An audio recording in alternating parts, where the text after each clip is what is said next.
Olá, bom dia. Você sabe o que é planejamento de carreira? Com a pandemia, muita gente questionou a própria profissão. Teve que mudar de função e até trocar de cargo dentro da empresa. Mas qual é a importância desse planejamento? Para conversar sobre esse assunto, nós convidamos dois especialistas. Bruno Cunha, consultor de carreira, e Jeff Simão, que também é consultor de carreira. Gente, bom dia, obrigado pela presença de vocês. Eu começo perguntando para você, o que é um consultor de carreira?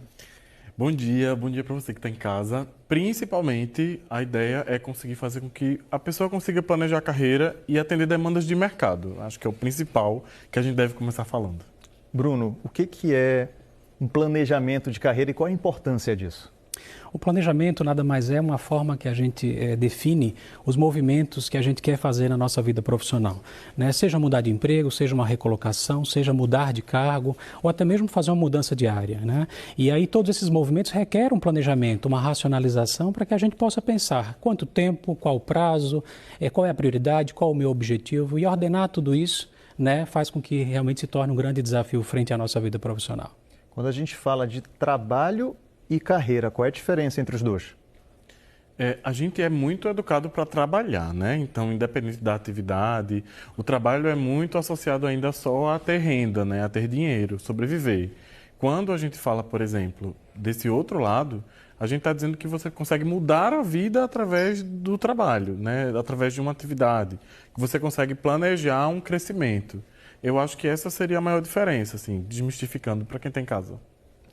Agora, falando de planejamento de carreira, quando a gente escolhe uma profissão, geralmente a gente é muito novo, né? Muito jovem. Como escolher essa profissão e planejar uma carreira de uma forma correta? Nós temos um grande desafio que é exatamente lidar com essa cultura que ainda existe, impregnada de que a gente é condicionado quando nós somos crianças, adolescentes, somos direcionados pelos nossos pais para que a gente realmente busque um emprego, se forme, tem uma graduação para entrar no mercado, né, para buscar apenas um emprego. E a gente sabe que o processo de escolha da carreira é um processo de vocação, é um processo que envolve a nossa personalidade, a nossa conjuntura cognitiva e tudo que a gente tem de melhor enquanto características de personalidade. Então, nós temos hoje uma dificuldade de entendimento, né, eu acho que muito advém do sistema da educação, o sistema educacional que nós temos, e que não ajuda e não propaga exatamente a importância do processo de orientação vocacional. Se a gente parar para pensar, Mário, quantos adultos estão insatisfeitos nas suas carreiras hoje, né? E isso exatamente vem, lá de trás de uma escolha que foi não tão assertiva, ou uma escolha que foi influenciada pelos próprios pais, ou até pelo curso da moda, enfim. Então, existe aí uma importância, sim, para a gente até trazer para os nossos telespectadores a importância de um processo de orientação vocacional que não se resume somente ao jovem, né? Eu posso estar aos 35 anos e questionando sobre a minha carreira, o que é que eu quero, para onde eu estou indo e para onde eu vou, né? E, sem dúvida, se torna, na verdade, necessário essa reflexão para exatamente entender onde nós podemos ser melhor. Então, fazer esse processo educacional, aquela escolha de carreira que a gente faz, né, aquela seleção, quando jovem, é importante para a pessoa saber mais ou menos para que área ela vai? Sim. Antes a gente precisa entender que o jovem, ele não tem bagagem suficiente para ter tantas referências. Então, ele precisa se experimentar e buscar essas referências através do que a gente consegue ler, dos conteúdos que estão disponíveis pela internet. Então, é possível achar essas referências. E levar em consideração o que eu já faço bem. Na minha idade escolar, por exemplo, será que eu já não me comunico bem? Será que eu não consigo fazer com que as pessoas me ouçam? Eu posso ser um líder até sem já perceber. Eu me dou melhor com atividades burocráticas, com exatas, por exemplo. Então, será que eu não tenho que procurar por isso? Então, isso são referências que a gente pode ajudar. E eu acho que é muito legal para você que está vendo a gente aqui, entender que carreira é para todo mundo, sabe, Mário? É importante saber. Qualquer pessoa que faz qualquer atividade pode planejar carreira. Não é um privilégio executivo. Qualquer pessoa de qualquer função consegue planejar uma carreira ou com um especialista ou tendo referências, né? Eu acho que é um objeto de inclusão muito importante. Dependendo da atividade que você faça, que movimentos eu posso fazer para me tornar um profissional mais disputado, mais preparado? Acho que esse é o caminho. Quais seriam esses movimentos? Por exemplo, pouca gente sabe, mas a gente leva em consideração comportamento muito forte hoje. Então, por exemplo, eu vou começar com funções muito básicas, que são as funções de serviço. O empregado doméstico, né? Durante bastante, a gente viveu muitos momentos, acho que foi quem mais demorou a conquistar direitos trabalhistas. Então a gente está falando de uma classe que talvez não se enxergue como carreira. Mas imagina se como empregado doméstico você aprende também a manusear produtos químicos que limpam melhor tipos de pisos diferentes. Você consegue aprender também a como cuidar de recém-nascidos. Você também aprende a cozinhar e se capacita. Você começa a ser um profissional que dentro daquela fatia atinge mais pessoas, atinge mais objetivos e, consequentemente, vai ser melhor remunerado. Imagina se esses primeiros movimentos de carreira todo empregado doméstico fizesse. A gente teria um profissional multifacetado, que a gente chama. Uma pessoa que é especialista dentro do que ela faz em mais coisas. E a gente vai mudando os níveis só, né? Perfeito. Então vamos dizer que a pessoa já se encontrou, ela já sabe que área vai trabalhar, começa a trabalhar. A partir daí, como ela se organiza, coloca lá na ponta do lápis, no papel, para ter um planejamento de carreira? Quais são as etapas na prática? O primeiro passo é responder a pergunta se eu quero um emprego ou eu quero uma carreira, né? Porque existe uma grande diferença. Emprego é conquistar pagar os nossos boletos. Carreira, na verdade, tem a ver com o nosso propósito, com a nossa missão de vida, com um projeto muito maior, né, Mário? E aí a primeira pergunta que deve ser feita é, de fato, qual é o meu planejamento? Ou seja, o que é que eu quero ser, onde é que eu quero atuar, o que eu quero me tornar, que salário eu quero ganhar, né? E olhar para essa empregabilidade. Empregabilidade, eu sempre costumo resumir, que nada mais é do que a minha capacidade de empregar-me naquilo que desejo fazer, né? Então, primeiro, quem eu sou? Que qualificações eu tenho, que experiências eu acumulei e que competências comportamentais eu tenho. Juntando e olhando para dentro, é uma análise interna, é uma análise interior, né? Juntando e olhando para todos os nossos talentos, a gente começa a pensar sobre esse projeto maior. Eu posso, para aproveitar a fala do Jeff, eu posso até hoje estar atuando como empregada doméstica, como uma secretária, como um vendedor de shopping, mas esse é o meu emprego, né? E o que é que eu quero da minha vida profissional? Eu quero fazer um curso técnico, eu quero fazer uma graduação, eu quero fazer uma especialização. E todo esse manejo, né, de todas essas escolhas, de todas essas decisões, perpassa exatamente por esse planejamento. Então, o primeiro passo, olhar para dentro, entender os seus próprios recursos e aí dar um segundo passo em direção desse planejamento, desses objetivos. E claro, é bom que a gente realmente defina o foco, o tempo, o prazo, né, disso tudo para haver um gerenciamento de forma eficaz. Falando um pouquinho sobre tecnologia, por que é importante se preparar para processos online? Muita coisa é feita pela internet hoje em dia, né? Acho que a pandemia que a gente acabou de viver, parece que foi ontem, mudou muito isso já. Mas para nós, por exemplo, que fazemos, 4 mil pessoas já chegaram a passar por mim em um ano, né? Então, para mim, os processos online possibilitam que eu consiga atender mais pessoas. Ou seja, para quem está em casa, é dizer que você pode ter certeza que você pode disputar mais vagas. Então, se você nunca fez uma entrevista online, se você nunca parou para pensar como você deve se portar diante da tela de um notebook, de um celular, porque é possível fazer, é uma possibilidade a mais. Você não investe dinheiro nisso, você não sai de casa, você não gasta recurso financeiro, que é um dos problemas de candidatos. Às vezes a gente tem alguém que nem consegue se locomover para o local da entrevista, e você pode fazer isso de qualquer lugar. Então, é muito importante se preparar. Hoje, em média, 70% das vagas que eu trabalho, eu tenho pelo menos uma etapa por entrevista online. Perfeito. A gente vai continuar a nossa conversa já já. Vamos para um intervalo rapidinho e daqui a pouco a gente volta com o Globo Comunidade.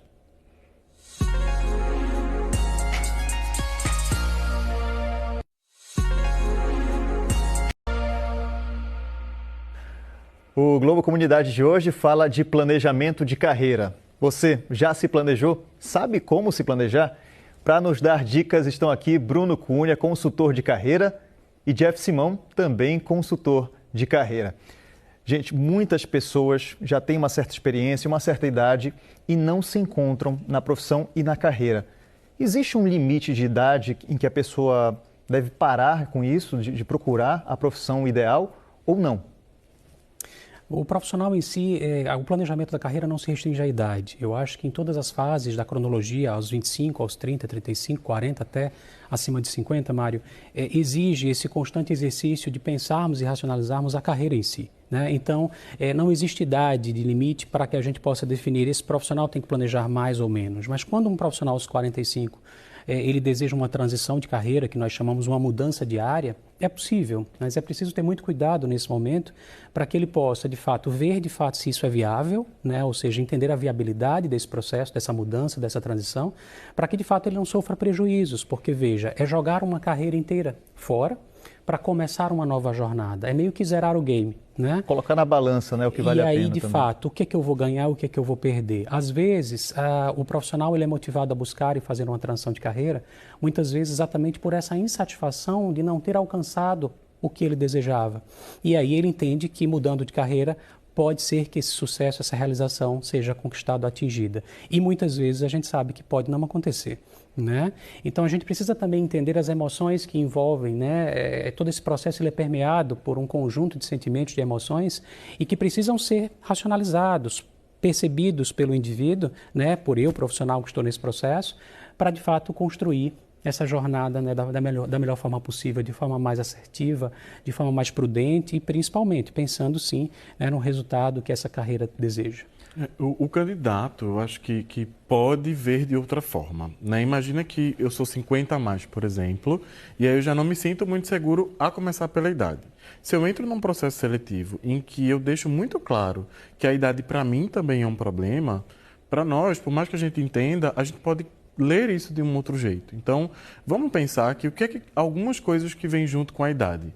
Altíssima confiabilidade, anos prestando serviço para alguém, construções que você fez em uma empresa que você passou tanto tempo, né? Então, às vezes, tem muito mais vantagens até que você pode trazer, ao invés de fazer só a sua idade brilhar, assim, de um jeito que não é muito funcional para o recrutador. Então, vale muito lembrar isso. E eu acho que um ponto importante, aproveitando a fala do Jeff, é compreender que carreira não se limita à relação de emprego. Né? Os profissionais que chegaram aos 50, 55 anos têm a opção de dar consultoria na sua área de atuação, de empreender, de dar aula e ser docente, ao mesmo tempo de continuar no mercado de trabalho, atendendo aos requisitos que o mercado exige. Então, falar de carreira, Mário, é falar de algo muito maior. Né? É falar de várias funções, de vários papéis. Eu não preciso apenas estar numa empresa vinculado dentro de uma configuração CLT. Né? E a gente precisa desmistificar isso, porque o meu emprego ele pode acabar a qualquer tempo. Todos os nossos empregos eles têm início, meio e fim. E aí quando a gente pensa que ele vai findar, o que é que eu vou fazer dessa próxima etapa? Né? E às vezes, por isso que nós temos na cultura no Brasil especial, uma cultura de muitos profissionais com receio de perder os seus empregos. O que é que nós enxergamos durante e após a pandemia? Né? Profissionais que estavam com medo, inseguros, de certa forma amedrontados, com esse receio, né, de ficar sem aquilo, a única coisa que tem. E eu costumo sempre dizer, quando a gente cuida da nossa carreira, a gente pode até perder o emprego, mas a nossa carreira pode continuar. Agora, quando a gente fala de planejamento de carreira, a gente fala muito do profissional. É responsabilidade dele planejar a carreira. Mas existe também uma responsabilidade da empresa nessa história? Tem, e é tão importante quanto. A gente também vem de uma cultura onde a empresa, ela prefere que a pessoa performe muito bem enquanto a pessoa está na empresa. Mas se a empresa conseguir investir na pessoa a ponto dela enxergar o trabalho dela como carreira, ela vai melhorar, inclusive, e se igualar a concorrente que você tenha, estando dentro do seu negócio. Então, se, por exemplo, você conseguir desenvolver uma trilha de carreira para a pessoa dentro da empresa, você tem isso como diferencial de mercado. Né? Então, você se posiciona diferente para o mercado e para as pessoas você se torna mais interessante também.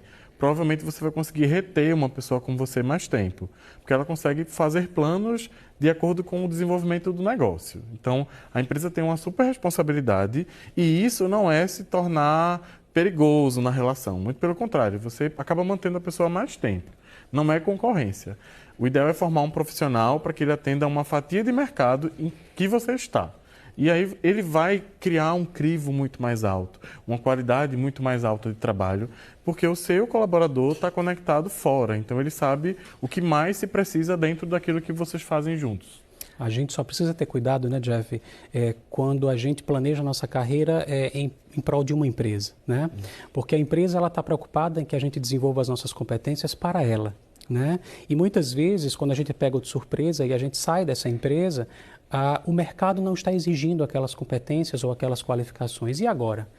Será que eu perdi tempo? Será que eu negligenciei a minha própria carreira em função da carreira que a empresa me obrigou a seguir? Né?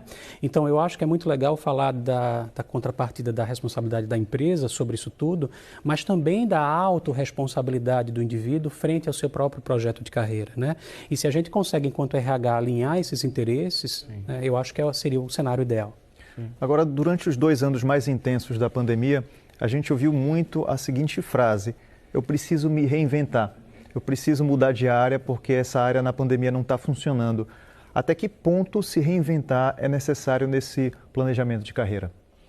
Eu acho que vira a chave principalmente. Até se a gente quiser fugir um pouco da pandemia, a gente viveu muito junto, todo mundo, a transição em Pernambuco dos cobradores de ônibus, por exemplo, né?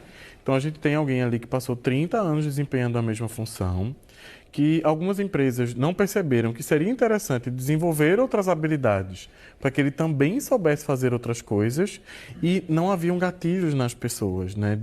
E se acabar essa função? E será que existe a possibilidade da gente sempre precisar de alguém para receber o valor, né? Para receber o numerário lá do meu cliente, que é o passageiro? Então, esses gatilhos faltaram muito. Imagina se tivesse acontecido o contrário, né? Se você, por exemplo, que é cobrador de ônibus, tivesse percebido que seria super interessante também aprender a fazer uma atividade administrativa da mesma empresa. Provavelmente ele conseguiria, pelo menos, ter uma outra perspectiva. Então, virar a chave está bastante associado a aprender a fazer outras coisas, às vezes até ligada à área que você já trabalha. É bem funcional. Muitas vezes a pessoa vai para várias entrevistas de emprego e não tem retorno, ou às vezes nem consegue encontrar uma entrevista de emprego para começar uma carreira. Qual é a dica para essas pessoas? Veja, analisar tudo aquilo que a gente construiu na carreira é muito importante, até para a gente compreender como é que nós somos vistos pelo mercado. Hoje em dia nós temos muitos profissionais, Mário, que se colocam para o mercado em vagas, em oportunidades, e que muitas vezes não tem nenhum recurso, nenhuma aderência que faça com que esse recrutador o convide para a entrevista. Então existe, na verdade, né, um desespero, eu diria que um desespero em função, claro, que do cenário econômico, na busca da recolocação, mas a gente precisa parar. Né, parar para encontrar os melhores caminhos no sentido de aumentar a assertividade desse processo. Né? E aí quando a gente para pensar, olha para dentro, olha para os recursos que a gente tem, qualificação, experiência, as minhas habilidades comportamentais, eu posso direcionar isso, eu posso estar aqui um exemplo prático. Né? Se eu sou muito bom na comunicação, no para atender pessoas, para lidar com pessoas, que atividades, né? Quais são as vagas que eu posso me candidatar? Eu fiz um curso de atendimento, eu tenho uma qualificação que me dá e me aproxima dessa área de atuação, né? E aí a gente consegue ir elaborando caminhos. O planejar exatamente é isso, é definir, na verdade, essas possibilidades, esses caminhos, mas caminhos que são possíveis. Eu costumo sempre dizer que a gente, às vezes, planeja, nós criamos sonhos irreais que nos distanciam cada vez mais desses objetivos. E a gente se frustra, a gente perde tempo, a gente perde energia e a gente acaba não encontrando, né, o como começar essa carreira, porque para todos nós é possível começar uma carreira. Né? Independente da nossa atividade hoje, eu posso dizer, né, que eu tenho algum recurso, eu aprendi algo, eu já vivi algo e aí eu quero levar isso para onde? E aí vem exatamente essa consciência de direcionamento. O planejar é direcionar. Perfeito. Nós vamos para mais um intervalo rapidinho e daqui a pouco a gente volta a falar sobre planejamento de carreira. O Globo Comunidade volta já.